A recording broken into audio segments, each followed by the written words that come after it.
This is the third in the series of IPPS produced videos. The first looked at the propagation of rainforest plants, while the second explained the techniques of grafting and budding. This video, filmed in South Australia and Queensland, focuses on the wide variation of propagation and management practices, showing problems and solutions. As usual, we have sourced the experts in their field, all of whom are IPPS members. We thank them for the generous amount of time that they have given, together with their unique knowledge in their field of expertise. This video, which involves 7 locations across 2 states, was coordinated and produced by Mr. Ian Tolley. Accent in the video is on the use of healthy stock material, careful plant selection for the diversity, hardiness and disease tolerance. The rose is the undisputed favourite of all flowers for its beautiful, elegant blooms, sweet fragrances and abundance of colour. This multi-million-dollar industry is of worldwide significance, and Australia has a unique climatic environment to take advantage of a developing export market. Andrew from Ross Roses in Wollonga, South Australia, talks about tea budding and soil and weather conditions most suited for growing roses. He also talks about budding tape and patches, together with a demonstration of creating understock. We visit the D. Ruston's garden to look at the largest rose collection in the Southern Hemisphere, and also one of the biggest in the world. David, among other topics, talks about the developing history of the rose. We then go to the Adelaide Hills to K&I Miniature Roses and talks about propagation, how to present them for sale, and also quality control of the stock. From Adelaide, it's on to Gatton College in Queensland to look at tissue culture. We are shown the selection process of stock, which would suit a tissue culture process, together with a laboratory demonstration. Our video concludes at Redlands Roses at Redlands Bay, Queensland, with John Burke, talking about the process involved with growing roses through hydroponics.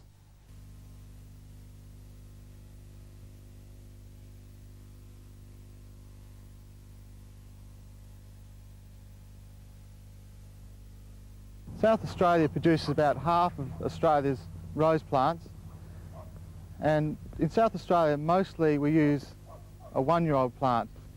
This is 1-year-old from the time the cutting is planted to when it's lifted and sent to the supermarkets or chain stores. The eastern states have 2-year-old rose plants, and that is the 2 years from the understock planted to lifting. The main reason we have a 1-year-old plant in South Australia is our climate. High 30s and fairly dry summers mean that the plants can be watered well and fertilised and make a very good sized plant in this 1 year. The starting procedure for making a rose plant is creating a cutting about 1 foot long or 250 mil.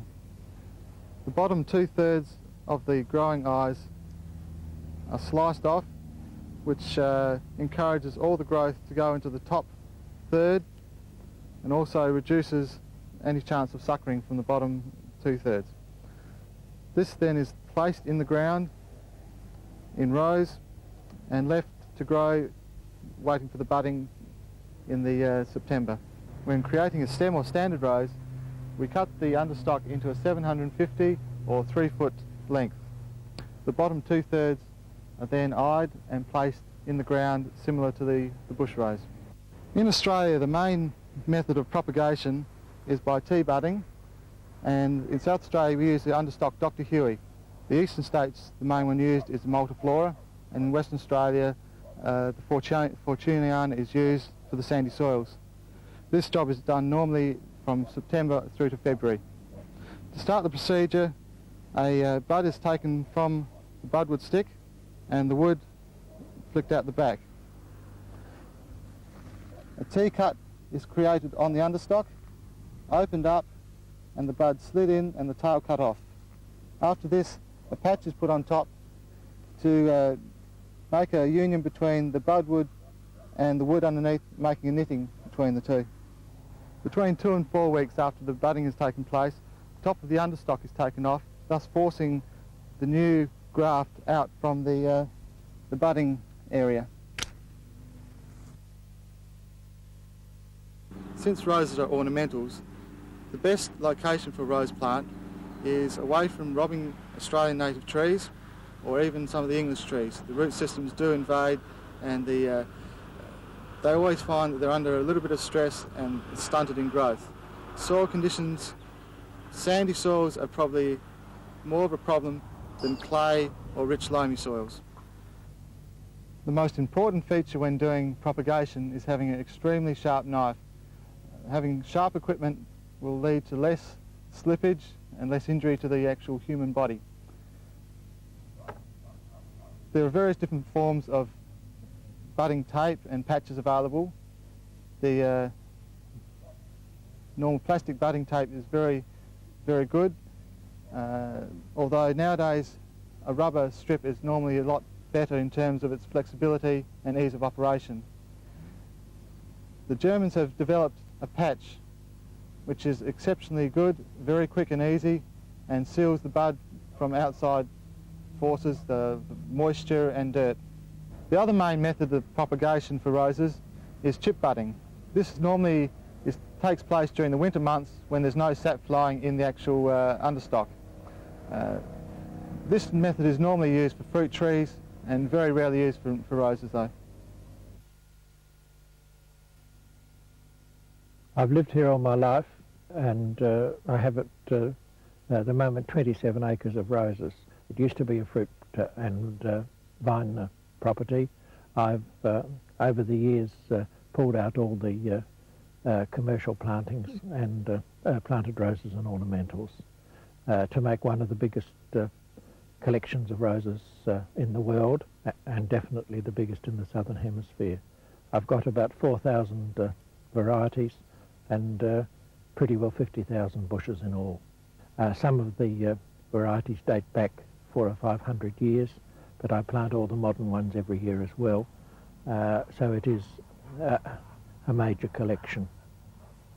The purpose of the venture is to provide cut flower roses to florists and as a source of budwood to most of the nurseries in Australia. The classification of roses is very, very complex, and I think we can divide roses into two major groups.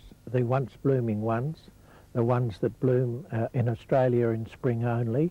They're called summer flowering in England and Europe because they flower in June and July, which is summer, but here they flower in October and November, which is still definitely spring.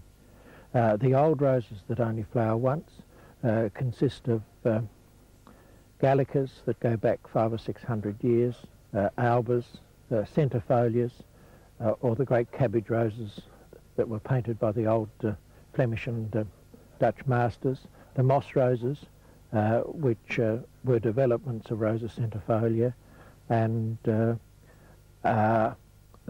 one of the greatest thing that ever happened, I think, to the rose family was the arrival of the 4-stud China roses from China at the end of the 18th century.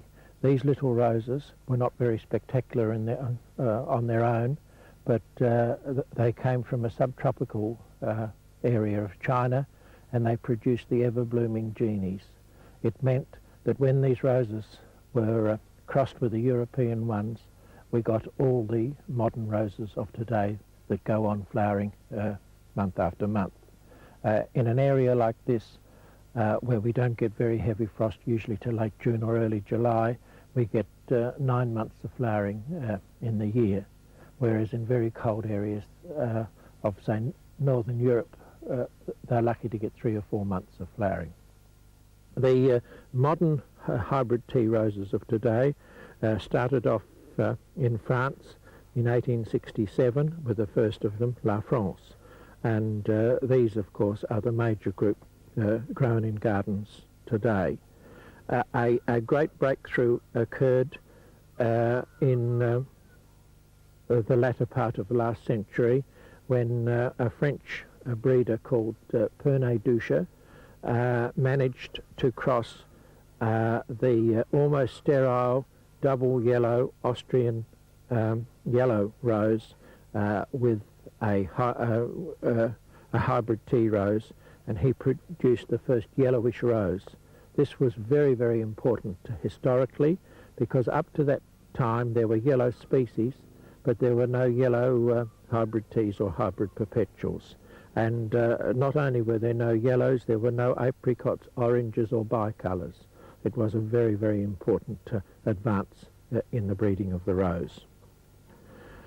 Other groups which are important are the little polyanthers, which had rambler rose blood in them. They were dwarf little roses that used to grow well under half a metre in height and flower in big clusters.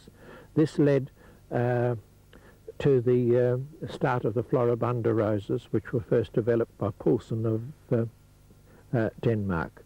And these are some of the best bedding roses of today.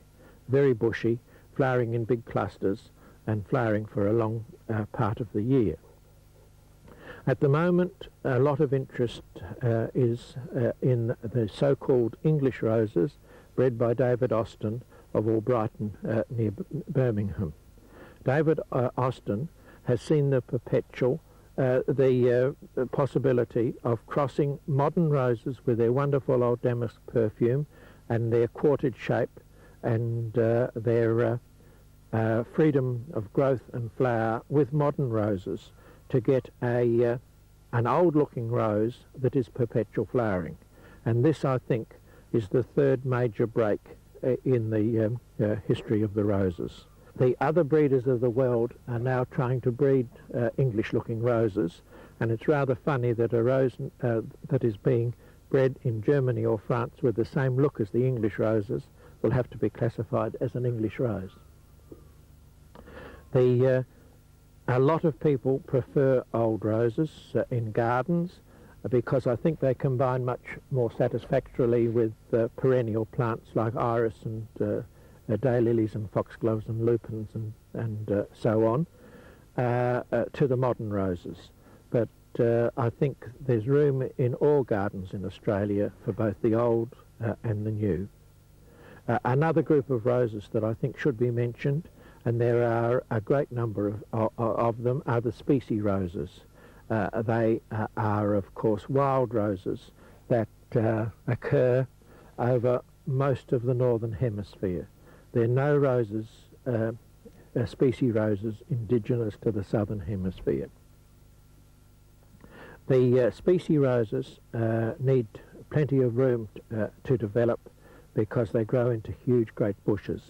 And they have the advantage of not only lovely single flowers in the spring, and then they have hips or heps in the autumn. That is the fruit of the rose, so that they have two periods of interest per year. Another group of roses which I don't think are used enough in Australia are the climbing roses.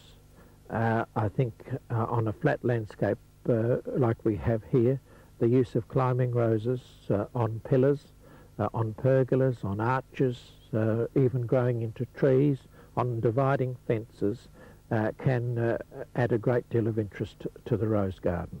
Breeding roses is a major industry, especially in America and Europe. Some of the great breeders have enormous areas of glass, and they might produce 2 or 3 million seedlings. And after a trial period of 4 or 5 or 6 years, they'd only introduce 2 or 3 varieties from those millions of seedlings. So it is a very, very expensive operation. And now, of course, with plant patent rights in Australia, it does mean that they do get a return for the new roses that they do produce. But that you have to have a very seeing eye, because when the little seedling plant flowers for the first time, it's only a couple of inches high. It's only got one little flower. It's usually about a quarter the size and has a quarter the number of petals than it will have at maturity. So they have to know which ones to keep and which ones to discard. They don't want to introduce lookalikes, varieties that are already in commerce and look very much like what they're introducing. They must have some distinguishing characteristic, either in colour or petal shape or scent, that makes them unique.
Here we're in our stock house where we take our cuttings from during the season.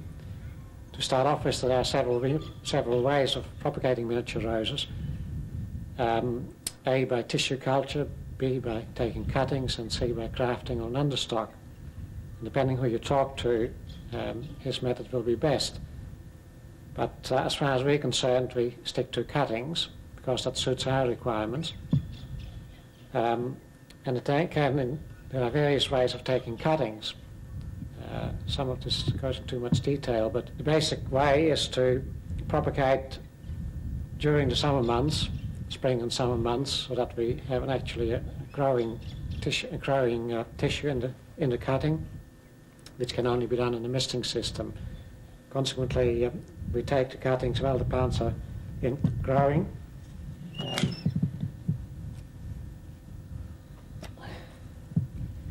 When you take a cutting, several people take only one eye, like that, one-eyed cutting. We take two, like that. It simply means that we have a finished plant a little bit quicker. Consequently, you need twice as much propagating material too, which can be a problem. The end result of any propagation is always the result of the beginning. That means you have to have healthy, good, strong propagating material. And if demand is heavy, that may often be a problem. If people start using material which isn't 100% and less desirable. Depending on the variety we propagate, we use hormones, rooting hormones, but this depends on the variety and the time of the year. Some varieties go like wheats without hormones, others are very, very difficult with or without. There are various side effects of using hormones, such as over-rooting, or on the other side of the scale, leaf drop, which is our most common problem, which, depending on the variety, can be very bad with some varieties to the extent that we can't even use them in our system. When the cutting is rooted, we're starting to show roots like coming through the mix already after a period of about 4 weeks. Then the work really starts. As I mentioned, we've cut out a lot of work by sticking direct in the pot we sell, but we put all the extra work in from this point onwards, which is not very commonly done. After about an average 4 weeks in the propagating house, the plants are then moved on to this growing on house, where the work really begins. The plant may have grown to about this stage, depending on the time of the year, by about 3-4 leaves, and again roots showing through the bottom. We simply pinch the growing tip out, again depending on the variety at what stage that's done, but the main reason of course is to help to make this plant branch. It wouldn't be necessary if the public would be satisfied with a single stem plant, or perhaps two, but the bushier the plant, the better they like it, and we've got to go along with that. So the next stage would be about this, where the initial pinching was done, in fact, in 2 places, and the plant is now grown on and branched out.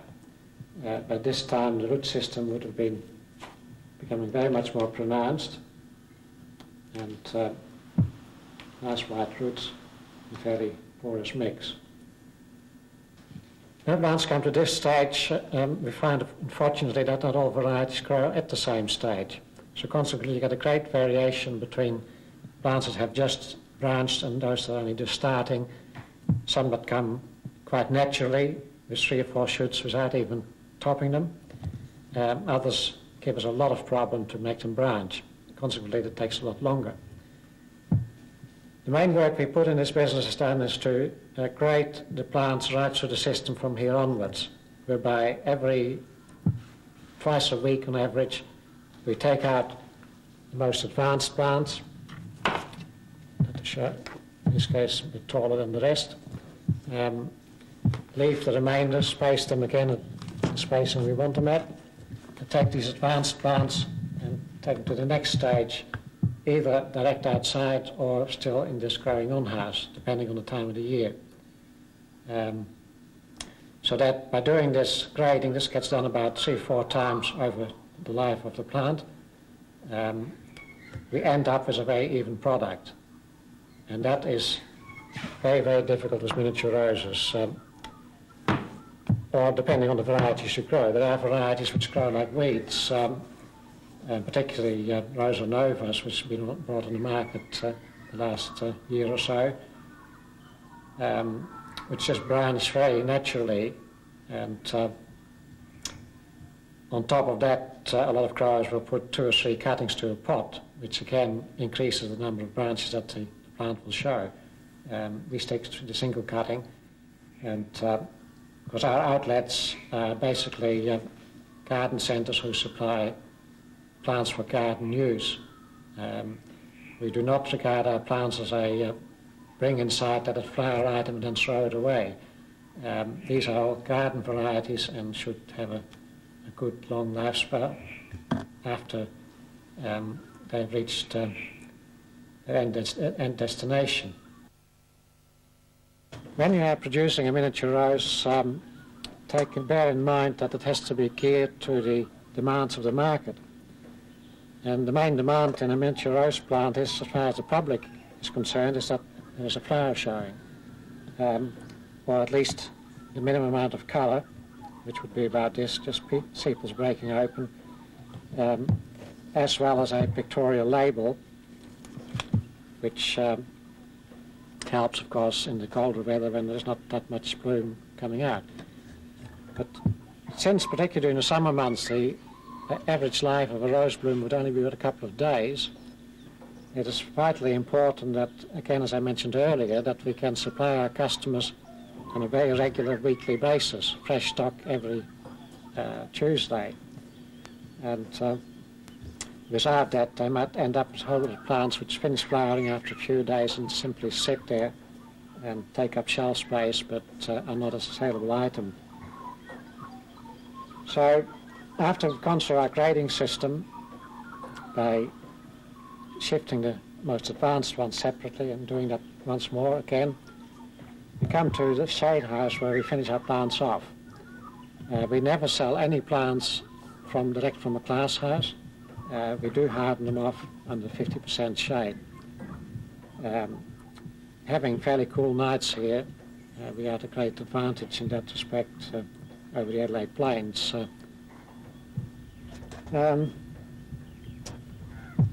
When it comes to the matter of variety, which variety are you growing and which aren't you growing, this becomes very problematic because we follow a system whereby we try out all new varieties that we can lay our hands on the market and test them, and on average show 99% away again after a few years.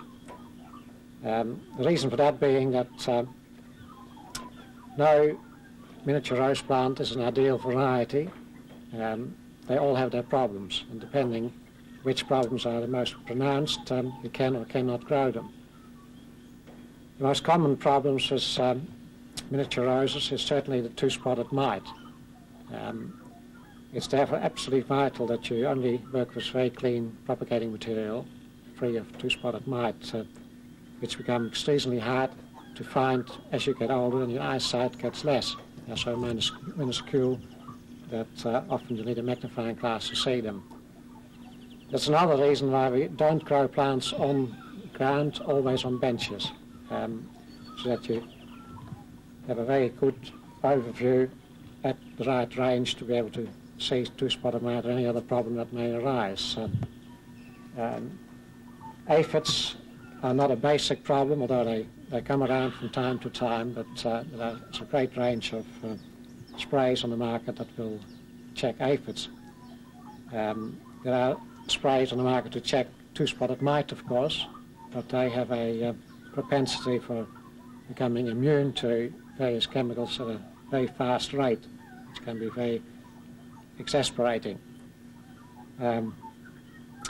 In fungus diseases, black spot can be a problem in miniature roses because once they are planted in garden setting, they're usually low to the ground and do not dry out as quickly as the normal roses would. Mildew during the summer months is another problem. which we have to control 100% here. We do pride ourselves that our plants are clean. And these plants are clean plants because can only be produced in a clean environment. I always maintain that every grower has problems growing plants, and a lot of problems are sometimes beyond us or cannot be easily controlled. But the most important thing that you can control is what you send out of the nursery to your customer, because it's only a matter of saying yes, that is good enough, or no, and throwing it out. That's a very definite action which can be easily done. It takes a lot of, I suppose, years of background to know exactly what still is a healthy plant and what is not. The dividing line can sometimes be a bit difficult, particularly when you grow plants that are in foliage. A normal budded rose plant, which gets sold in the dormant period during the winter months, has no foliage. Our plants, which are sold during the growing season, have foliage, and that foliage has to look healthy and clean. Looking around in the shade house, you might get the impression that we waste a lot of space. There are heaps of empty benches. Don't forget that at present it's nearly the middle of May, and by rights we shouldn't have any plants left here at all anymore. Our season tails down by the end of April. The unsuspected very cold spell we got in March slowed down our growth system considerably, and consequently still some plants which should have been ready 2 weeks ago are not even ready now. But by the winter months it is totally empty. By the same token, the other glass hutch, which we were a while ago, is totally empty in the summer months. That may sound a lot of wasted space again, but it isn't. I think one of the most important things that a nursery must have is space, and not everything crammed full all the time. Particularly when you want to go into matters like disease control. The closer everything is, the more disease problems you're likely to get. This shed here is our packing area, which of course is totally empty at present, but every Monday morning it's a hive of activity. We bring out in all the plants that are saleable, put them out on these shelves, and they get invoiced and packed and off to the destination through a trailer and a van. We're absolutely flat out on Mondays, because again it's so important to get the plants to the customer quickly, particularly when we deal with country customers, which has to go via country carriers, and it all takes time. Again, we found that you never have enough shed space. It's important, again, to be able to spread yourself out a bit and not being forced to use every possible inch of the shed. That doesn't lead to cleanliness, and which is important in the shed as well as in the glass houses. One thing we haven't touched on so far is the water supply. Of course, the water supply is a basic requirement of any nursery. With miniature roses and roses in general for that matter, the quality has to be good. We cannot work with saline water. It was one reason why we shifted from previous location in Woodside, where we were dependent on Murray water, to this spot here, where we've got our own water supply in 3 large dams, as well as a spring. With water which is really excellent and nice to drink, but also the plants love it. This is extremely important in our nest house, for instance, where the propagation takes place, and that water is indeed of a very high quality. In the house around us here at present, we're now going into the winter months, where the plants that go dormant, they will defoliate, and we'll give them a very hard pruning down in spring, and then force them on again to make a new crop of cuttings. As we come here every week to take cuttings, we've got to have good growth, and that is often, every season you can have a different problem, and if we have a problem in the stock house, then obviously we've got a problem at the start, and that's about the worst thing you can have. If you can get a really good start, that's half the battle won. So from here onwards, the same thing apply again, which I've stressed earlier, that we've got to be clean. As you see it now, we would not call it clean whatsoever because there's a tremendous lot of botrytis present in these flowers, which doesn't worry the plants at this stage, but certainly would worry if we took cuttings from these plants. But never mind, these will just go dormant and all this growth will be removed and we clean the place out like a hospital, very, very clean indeed. And then hope for a good start to the following season. I'd like to stress again that anyone contemplating growing miniature roses should certainly make a good research of the market first and be conscious that you have to produce a flower which looks good, foliage that looks good, and something that will sell quickly, because it only has a shelf life of a few days, particularly in some outlets. We deal with chain stores, for instance, which have air-conditioned places which roses hate, and within a matter of 2 days the bottom leaves will start dropping off and the plant will defoliate, which of course doesn't make it very attractive. I've been growing roses for over 40 years and I found that no matter how you go about it, unless you do a good amount of worrying, you won't get as a top article on the market. Nothing can be left to chance, absolutely nothing. A nursery has a much bigger problem growing plants than the average home gardener. This may sound contradictory, but it certainly isn't, because we have to make money out of these plants. We've got to sell them at a profit, grow them at a profit. Consequently, so we are cutting corners. As I said in the beginning, we're cutting corners by direct sticking in the pot we sell. It's cutting a lot of corners, which can be very, very difficult to achieve. And in fact, I would not really recommend it. But in the end, when you get a report back from your customers and they say, aren't those plants healthy, which is a very common comment we hear, that spurs you on to greater effort and always hopeful that the next season will be better than the last.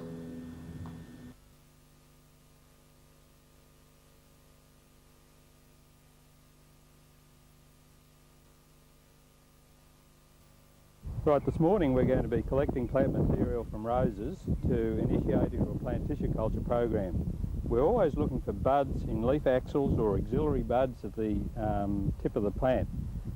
This bud here has extended a bit too far and would be ruined by the chlorine treatment, so we'd be looking for more dormant buds. These buds are actively growing and would suit a tissue culture situation. You can see the buds are nice and plump and are clean and look free from diseases and insect pests. We will take material like this and quickly discard some of the excess leaves, and these buds now are in an ideal situation for taking to the laboratory for disinfestation. We'll place them into a plastic bag to prevent drying out, and we will now take them into the laboratory.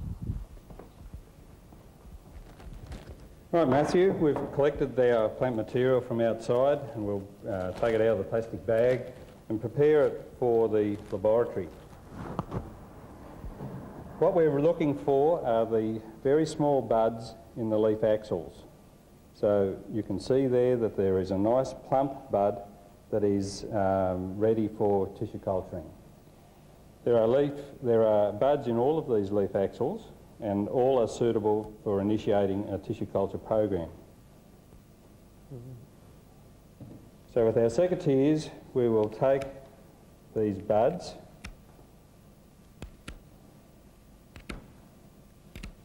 and prepare them for a chlorine solution.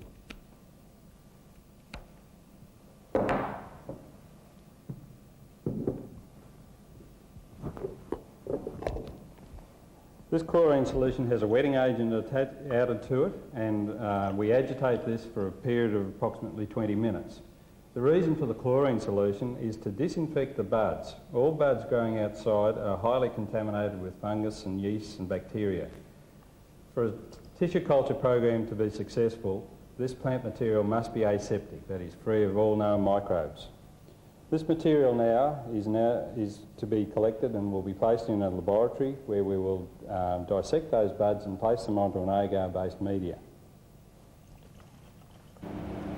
After 20 minutes in the chlorine solution, this material is now brought into a laminar flow unit.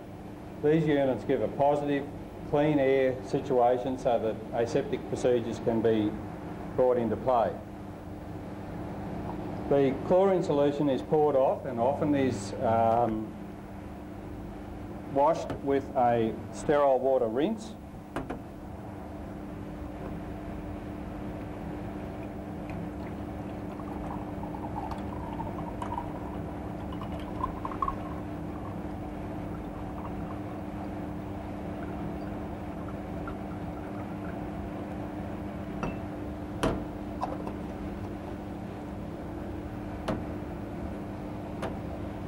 We're using a sterile mat to dissect the bud material. The bud material is taken out from the chlorine treatment. And one of these large plump buds is now being ready to be placed onto a culture media.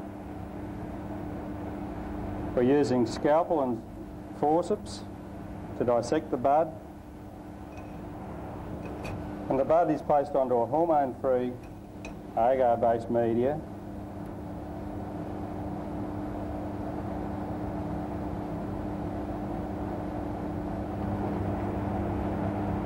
Where it'll start its travel through the laboratory here at Gatton College.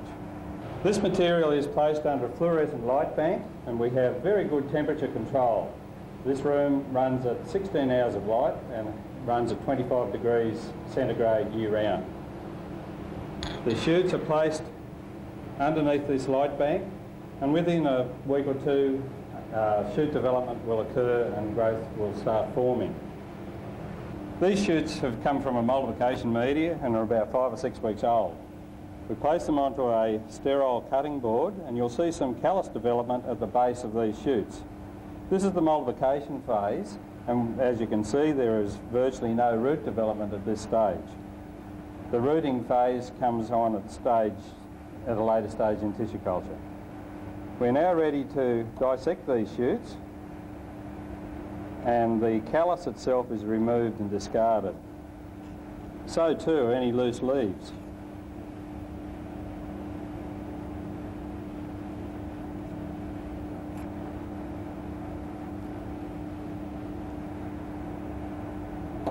So the callus is removed and new shoots are now ready for placing either on multiplication media or on rooting media.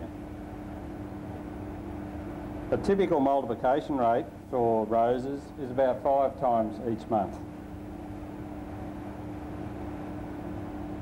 After the dissection has taken place, we then place these shoots onto new tissue culture media. In this case it's a multiplication media, so that we can get even more multiplication. We carefully place the shoot tips in the agar-based medium. They're placed 3 or 4 millimetres into the agar itself.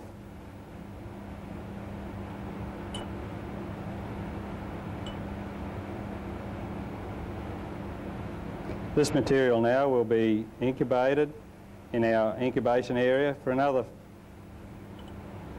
month or so, and the whole process will be repeated.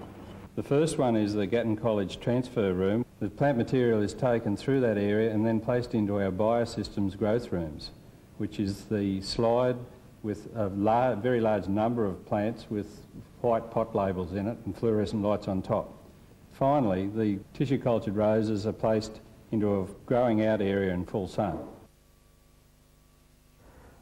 These roses are grown hydroponically in a medium called rockwool. Rockwool is a basalt rock that's been melted in a blast furnace and made into a substance that's very similar to like insulation in the ceilings that you have. We actually grow them all of their lives in this rockwool. It's a very, very good medium. It's sterile and it has a reasonably good air holding capability. and we're able to water it as we like. The plants are irrigated and fertilised at the same time. The irrigation water comes through in this black pipe here, and we have spaghetti pipe feeding off it with a dripper going to each plant. We provide about a litre of water a day per plant in the winter time, and about 1.5 litres a day in the summertime. Our system is water to waste, where we irrigate and we run the water off, and we don't collect it. Well, that's not strictly true. We actually collect it and pump it onto some gum trees, but we don't recycle it at all. The hydroponic system enables us to plant at a fairly high density. It's a fairly expensive operation, but the productivity is very high, and it's a very clean and easy way to operate. Also, being in hydroponics allows us to change our plants fairly frequently if we wish. If there's a change in customers' requirements, in colours and fashions, we're able to take our roses out very quickly and replace them very quickly at the same time. It also enables us not to be locked into having plants available from propagators only in the winter time, and that's a big advantage, being able to propagate at any time of the year and replace when we wish. We're about to propagate some roses. We're using a 1-node 5-leaf cutting. We're going to propagate on their own roots. We're not actually grafting. On our farm, because we're growing in hydroponics, we're able to propagate fairly easily and quickly, so we only use own root cuttings. So the process you will see now is just a simple 1-node cutting. Usually we like to harvest the roses for propagation the night before and put them in the cool room in a solution of citric acid and a biocide. This is to take the stress out of the roses so they're nice and rigid and turgid when we propagate them the next day. The roses then come out of the cold room, and we then cut them up into the 5-leaf pieces that we want. Usually the best propagation material is the 3 or 4 that are in the centre. However, due to commercial pressures, really it's very difficult to maintain the ideal because you need a lot of material, and so often we use all of the 5-leaf cuttings. So I basically just cut off the cuttings that I want, that bit I didn't want, and as you can see, we call it a 5-leaf cutting. In this case, it's 6, 7, and often we trim off the furthest leaf so that when they're in the propagation shed and the mist and they're under mist, they don't overlap, and there's good air circulation, and all of them can get plenty of mist and keep wet. So we cut them off into a bucket of prepared water which has a biocide in it, Snow White, just a weak solution of Snow White. It's all to do with hygiene. It's very, very difficult to propagate if you don't maintain proper hygiene. Really, I should have dipped my hands in this solution of Snow White, the cutter's in the solution of Snow White, and when we propagate, we'll be propagating on fresh newspaper, which is relatively sterile. So we're still cutting cuttings, like so. Okay? Now that's done, and I like to have them soaking in the solution for perhaps about a half an hour. I then like to trim the end that I've just cut with the secateurs. A slicing motion, not to crush. Wound, dip into the solution, and it's done. Root solution we use is an IBA solution. We actually use a liquid, but there are many preparations on the market, all of them fine if you select the suitable one. Okay, so the process is the same. We then take your cutting out, trim the end, wound, dip into the solution, and it's done. We can, from this 1-node cutting, probably in 3 months get the first small commercial flower. On occasions we do buy material in on patented varieties, in which case we pay royalty, but we have a license to propagate and from the people that are the dealers.